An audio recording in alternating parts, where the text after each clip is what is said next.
Discovered no pressure on the pliers during use. First, confirm what reasons may affect the use. Problem 1. Return oil switch. Verify that the tongue screw is tightened. We'll tighten the tongue screw and tap it with a hammer. Quick operation handle. Empty the air inside. Confirm that it can be used normally. Possible factor 2. Down die holder. Rotate down die holder. Place the parts aside. Remove the piston. Find foreign objects when clean. Clean the sealing ring with rust remover.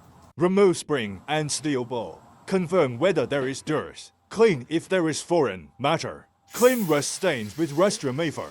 After cleaning, reinstall it. Reinstall the piston. Press down hard. Hydraulic head spring installation. Screw on the pliers head.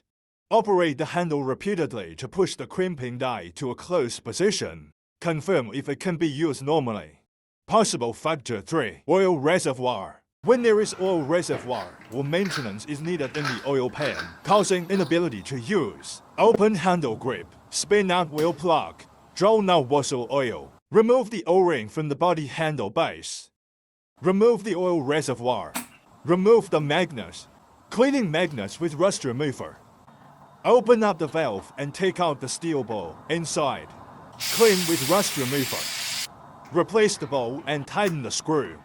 After cleaning, put it back. Pull down an oil reservoir. Install the O-ring. Fill oil. Turn on the return oil switch. Operate the handle repeatedly to expel the air inside the pliers. Exhaust air insert wheel pull. Spin back the handy. Confirm if the tool is being used properly.